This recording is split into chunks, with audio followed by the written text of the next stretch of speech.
More than 2 centuries after his death, Edward Gibbon, who lived from 1737 to 1794, remains probably the best known English historian. His greatest work, and the only one continually in print, The History of the Decline and Fall of the Roman Empire, was published in 6 volumes between 1776 and 1788. The quality of the language and the use of primary sources was one of his best known features, and to this day he's considered to be one of the first scholars to introduce this style of thoroughly documenting history and creating a narrative based on historical sources. Today we speak with Geoff Henstock. Geoff lives in Adelaide and for many years has been a member of the Christadelphian Church or Ecclesia at Happy Valley. And a number of years ago, Geoff wrote a book entitled Gibbon for Christadelphians. Geoff speaks with Wilderness Conversations today.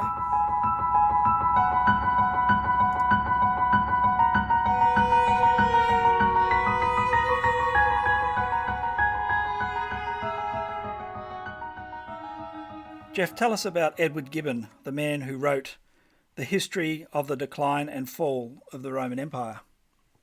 Well, Edward Gibbon was born in England in 1737 into a quite well-to-do family. He was then able to be what was known as a gentleman, which meant he never had to work to earn a living. He was able to live off the family money. He went to Oxford as quite a young man in his teenage years for a short while. And at one stage he was an MP for 8 years in the British Parliament, although he never made a speech in Parliament while he was a member. From the age of 24, Gibbon's health started to decline, and he died in London at the age of 56 in 1794. He never married, so he was the only child of his parents who survived to adulthood, and he never married. So he was a rather sad individual in many ways, and most of his adult life was spent as a sick man. Obviously, the book that he wrote was about the Roman Empire. What makes it so famous, and why does this book rate as one of the all-time famous history books? Well, the decline and fall of the Roman Empire is still regarded as a major literary achievement of the 18th century, and the approach that Gibbon adopted in that book has become a model for all modern historians since then.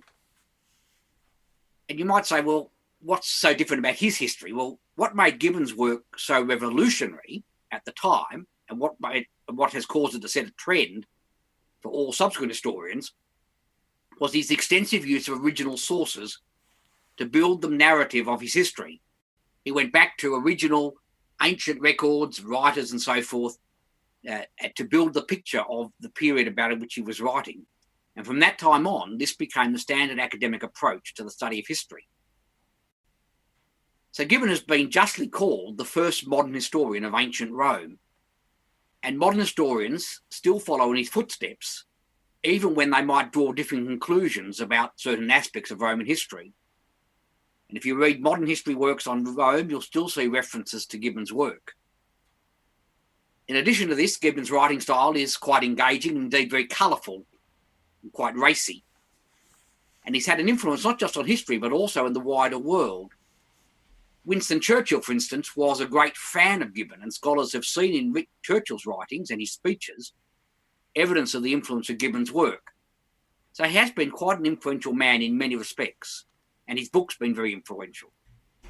He had his detractors. In fact, it seems like it's on record that he actually wasn't liked as a person. That was as a person, but also what he wrote contained some uncomfortable truths. What were some of those? Yes, well, from all accounts, it would seem that he wasn't a very pleasant man. I found one writer's comment which I really found quite amusing and interesting. He described him as in these terms: his personal appearance was not prepossessing. A collation of his biographer's descriptions would read thus: a rotund little man, 4 foot 8 inches in height, with piquant, questing nose, fleshy lips, a button mouth in the very centre of his face, a tubby, mincing, posing dandy with an imposing forehead. Dr. Johnson bluntly described him as an ugly, affected, disgusting fellow. So he wasn't particularly attractive physically or even in personality. But even people who admired his scholarship and his writings loathed the man. Contemporaries described him as vain, conceited, and insincere. Gibbon was very disparaging about black people in particular, although, to be fair, that such views were quite widespread in the 18th century when he lived. He was a man of many prejudices, most particularly against the Christian church. So he has a habit of exposing the church and some of its excesses, which many people haven't very much enjoyed. Was Gibbon religious himself? At one stage, he was quite religious. Gibbon was brought up in a Protestant family, but when he was 16, when he was a student at Oxford University, he was converted to Roman Catholicism. Now, that's quite a remarkable thing at the time, and so we must conclude that was a very sincere conversion. At that time, it was still against the law in Britain to convert someone to Roman Catholicism. His father was so angry about his conversion that he told the university, and Gibbon was expelled because at that time you could not be at Oxford if you were a Catholic. His father then sent him to Switzerland, where he was put up with a Calvinist family, quite a strong Protestant family in Switzerland. And during the next few years, Gibbon appears to have drifted back to the Protestant religion, but it would appear without much conviction. His father threatened to disinherit him if he remained a Catholic, and many people have concluded that that probably influenced him more than anything else in his decision to abandon Catholicism. He wasn't prepared to lose the source of his income. So although he abandoned Christianity, Gibbon took a great interest in the Bible, and in fact maintained a great interest in the Bible. He was also quite sympathetic towards the Muslim religion for reasons that are not very clear, perhaps because it was anti-Christian, because it really was the church and the church system that he opposed most of all, rather than the Bible specifically. Geoff, what was the purpose in writing the book? And I guess, why is it that Gibbon's writings are of particular interest to Bible students? Well, Gibbon's book is a treasure house of information about the early centuries of the Christian religion and outlines many events which fulfilled Bible prophecy. The book records how the beliefs of the first Christians became corrupted over time. And so it's a valuable resource for anyone interested in what the original Christians believed and how that has been corrupted over time. I read The Decline and Fall of the Roman Empire many years ago and found it fascinating. It took me nearly a whole year to read it. It's a very long book. And that's the problem with it. It is so very long and detailed. My own set is in 4 volumes and it has over 2,100 pages. And you might think, well, that's not that much, but the type is very small and dense on each page. I've seen sets with over 4,000 pages in total. There are 71 chapters, and every one of them's long. And there's a total of over 440,000 words. To give you a comparison, the authorised version of the Bible has 783,000 words. So it's a very large book. And then on top of that, most editions, like my own, also have extensive footnotes inserted by later editors. So it's a pretty massive read. When I read the book, I made notes of passages which were particularly relevant about topics of relevance to Bible students. Over time, people who knew I'd read that book and had that list of passages often asked me to help them to find and identify relevant passages for matters that they were researching. So it became obvious to me that while many people were interested in Gibbon and his book, very few people had the time or the energy to read it. And so I decided to put together a book which talked about the man and gave people an insight into who he was and what sort of man he was, but also as many extracts as I could of the most relevant passages that would be of interest to Bible students and students of church history. Well, I think you achieved that because I certainly enjoyed it from that point of view myself, so thank you. History is one of those areas of study which at first seem rather black and white, but of course we all know it's not quite that simple, and we've probably all heard the expression, history is written by the victor. In other words, there's always a context to how we interpret history. In the book, you make the point that there's a context to Gibbon's life. Some of these you've mentioned. He had his own perspectives. And he was, in fact, influenced by the recent period of the Enlightenment, and it was an influence in his life. Could you first explain what the Enlightenment was in the 17th century, and in what way was it such an influence on Gibbon? Yes, well, the Enlightenment is a term that's used to describe what sometimes is called the Age of Reason. It was a literary and philosophical movement in the 18th century, which was rooted in the 17th century scientific revolution. There was a big flowering of scientific knowledge in the 17th century, and as thinkers and philosophers thought about that in the years following, that this movement called the Enlightenment emerged. Its basic tenet was the superiority of human reason as a guide to knowledge and human concerns. At its heart was a contempt for God and religion. It was trying to take God out of human thinking and human society. Like other Enlightenment age thinkers, Gibbon regarded with contempt the Middle Ages. He viewed that period as priest-ridden and superstitious. Now, in many respects, that was a reasonable assessment. But in Gibbon and men like him, it bred an arrogant self-belief in the power of reason and rational thought. If you remove God from the equation, then man can be the supreme authority. So his Enlightenment philosophy, combined with the religious convulsion at the time, and in his formative years, appears to have jaundiced his view of Christianity as reflected in the decline and fall of the Roman Empire. Part of his philosophy was, well, anti-Semitism, I guess, which wasn't exclusively the purview of the Enlightenment, but was certainly part of it, and arguably it came to a head in the pogroms of the 1800s and perhaps even led to the Holocaust eventually. What was Gibbon's view of the Jewish people? Yes, you're right. Gibbon was quite anti-Semitic, and there are several passages in the book where he is quite disparaging about the Jews, quite unreasonably disparaging. He's often very sarcastic when writing about them. And although he was well acquainted with the Bible, he did not see it as inspired. In fact, he regarded it as rather primitive and barbaric, and that's why I suppose he looked down his nose at Jewish practices and traditions. I think in part his prejudice against the Jews was influenced by his hatred of the church, which he saw as the successor religion of Judaism. Well, Gibbon lays the fall of the Roman Empire, at least to some extent, at the feet of Christianity and the Christianization of the empire under Constantine. He makes the case that the corrupted church filled the power vacuum following the failure of the emperors. I'm not quite sure what his argument is. Is he actually saying that the Christian empire, because it wasn't as militant as the older Roman Empire, so therefore it was susceptible in the West to the barbarians, in the East ultimately to the Ottomans?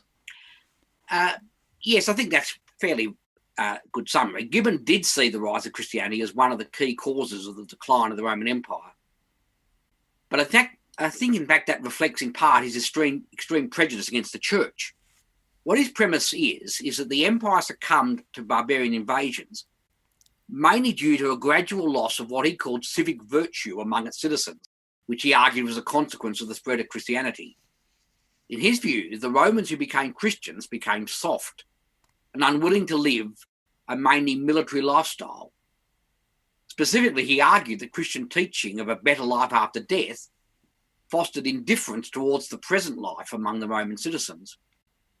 So it sapped their desire to sacrifice for the state, because after all, if you're going to heaven when you die, why does it matter what happens now?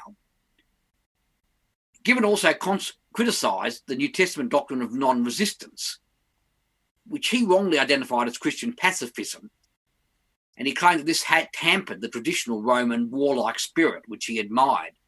There was some irony in this because, of course, he was actually rather a soft man himself and not particularly militaristic. Brother John Thomas was a student of Gibbon and drew heavily on the book. In his multi-volume book Eureka, there's over 90 references to Gibbon's work. Why is this the case? Well, yes, Eureka is John Thomas's exposition of the book of Revelation, which is a prophecy of the time from the first century to the return of Christ. And a key element of that prophecy, and a very large proportion of it, is how the Roman Empire morphed into the Roman Catholic Church in the 2nd, 3rd and 4th centuries. Revelation then goes on to speak of the overthrow of the Roman Empire, firstly in the West, and then much later in the East, when the Ottomans took over the Eastern Roman Empire. Well, of course, this is exactly the period that Gibbon's book covers. So Gibbon's book covers a large slab of the history that is prophesied in the book of Revelation. And Gibbon's work was the best and most reliable history textbook available at that time for that period of history. More than that, Gibbon was an objective commentator in the eyes of John Thomas, because he was one who had no desire to promote the Bible. So John Thomas argued that you could trust what Gibbon said because he wasn't out to make the Bible look good. He was just reporting history. And the extent to which his history corresponds with what the Bible prophesied in the book of Revelation, obviously Gibbon wasn't out to make that, to twist history to make it look like it fulfilled the prophecy. He was an objective commentator. So naturally, John Thomas found that an excellent resource when compiling Eureka. Your book is called Gibbon for Christadelphians, and it's true that subsequent to Brother Thomas, many Christadelphian writers refer to Gibbon, and in the book you give many examples. So apart from what you've just mentioned, that is the history associated with the Revelation prophecies, the Roman Empire and so on, what other subjects are of interest to the Christadelphian writers down through the years? Well, as you say, of course, Christadelphian Bible students are primarily attracted to Gibbon because of the insights he provides on the fulfilment of prophecy, in particular apocalyptic prophecy, which includes both the book of Daniel and Revelation. But Gibbon is also a valuable resource for identifying the early beliefs of the Christians and how those beliefs came to be corrupted by the church over the years. For instance, Gibbon shows how the church came to adopt teachings such as the immortality of the soul and the Trinity, which were never accepted by the first Christians and which are not supported by the Bible. And he also shows how the early Christians refused to engage in military service, but they came to abandon that objection to military service over time.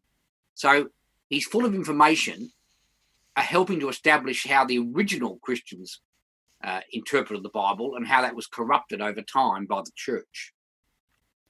Well, getting into some of that interesting detail, Gibbon has a chapter, which is chapter 15 in the book, which is entitled The Progress of the Christian Religion and the Sentiments, Manners, Numbers and Conditions of the Primitive Christians.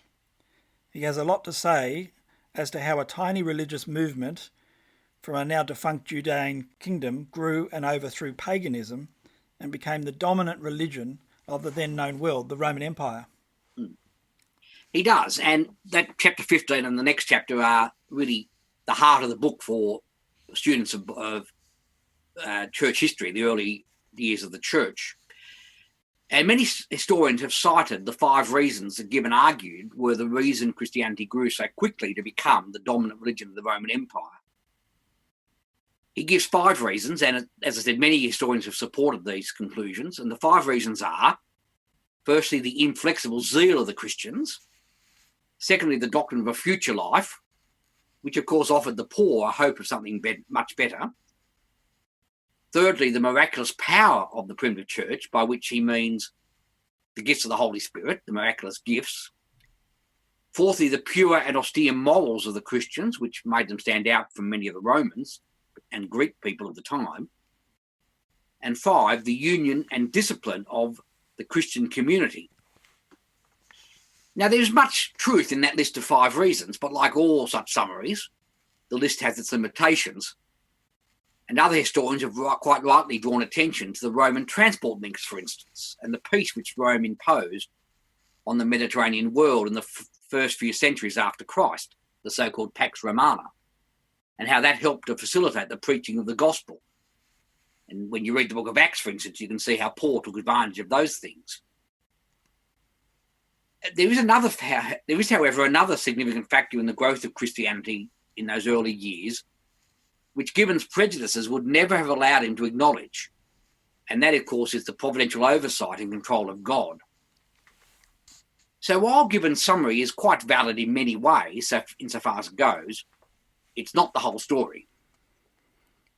Well, it's interesting that in this chapter, Gibbon refers to the return of Christ to the earth. It's probably fair to say, I think, at least in my experience, that it's reasonably common for Christians to believe this today, becoming more common, I suggest. But Gibbon was writing in the 1700s, when this was, I would say, almost unheard of. So he calls it an error, which I assume is a dig at the church back in those days and what they believed at the time. Yes, Gibbon does go to some length to show that the early Christians strongly believed in the return of Christ and in his millennial reign on earth. He also explains that when the church became the official religion of the Roman Empire under Constantine, that teaching came to be abandoned. Gibbon, in his book, shows how the belief in the return of Christ in the millennium had a profound effect on the early Christians and drove the way they conducted themselves. And as you say, he was quite disparaging about how the church leaders of his own day had ignored this teaching, and partly because, of course, they were very well ensconced in the establishment of the time, in the government picking the UK and in other countries in Europe. And they didn't feel a need for a kingdom of God because they were already pretty well entrenched in the kingdoms that were existing at the time. And I think there's an important lesson in that for us, and all that history and his comments, there's an important lesson for us today. A fervent belief in the near return of Jesus Christ to the earth, and a fervent belief in the fact that he will overthrow the current world system, will ensure that we keep this current world and life in perspective. If we believe the current world arrangements are soon to be overthrown, then surely we won't be tempted to place our trust and hopes in this world, because we know it has no permanence. Indeed. When we lose sight of the return of Christ and we forget about the millennium or ignore it, we soon become ensnared by the world around us and caught up in its ways. Moving on in the book, the chapter 37 of Gibbon's works, entitled Origin, Progress and Effects of the Monastic Life, Conversion of the Barbarians to Christianity and Arianism, Persecution of the Vandals in Africa, Extinction of Arianism among the Barbarians. So apart from being the world's longest chapter title, it had some really interesting content in it. First of all, what's Arianism? And why was Gibbon so interested in that? And why would we be interested in that today? Yeah, Arianism is a non-Trinitarian understanding of the relationship between God and the Lord Jesus Christ. Put simply, Arianism teaches that Jesus Christ is the Son of God, who was begotten by God the Father, and is distinct from the Father. So in that sense, it's close to Bible teaching on the relationship between Jesus and God. But it goes on to say that Jesus is also God the Son, but not co-eternal with God the Father. So Arian is non-Trinitarian, but it's not an accurate representation of Bible teaching about God and his Son. It was, in fact, a fairly common teaching in the 2nd and 3rd century, in the 4th century, 3rd and 4th century of the Common Era. And it was only in the 4th century that it really came to be overthrown, when the supporters of the Trinity really became the dominant force in the corrupted Christian church from then on. So Arianism was quite common up until about the time of Constantine, and from then on it went into rapid decline, and the Trinitarian teaching of Christ and God took over and took control of the corrupted church. So what you're suggesting is Arianism and I guess the Trinity, whatever that was known as at the time, were the two competing views that the church chose from, or was there a series of different views? There were other views as well, and indeed, there were a handful that held on to what we would regard as the correct biblical interpretation, but they were always in a minority from quite early, and indeed the Arian people were quite aggressive in their. It was quite an ugly dispute between the Arians and the Trinitarians, and a really ugly dispute. And there's a very engaging book by a man named Rubinstein called When Jesus Became God, which describes in very colourful terms the battle between the Arians and the Trinitarians for supremacy, which the Trinitarians finally won. And it just shows you what happens when you're more interested in power and control than in the Bible and upholding Bible teaching. Arianism is a bit closer to the Bible, but it's certainly a corruption of it. And the main difference being that Arianism still holds that Jesus is God. He's part of the Godhead, but not co-eternal. Even though he didn't exist before his own birth, he became God somehow in that sense. So they deny the humanity, I suppose, of Christ.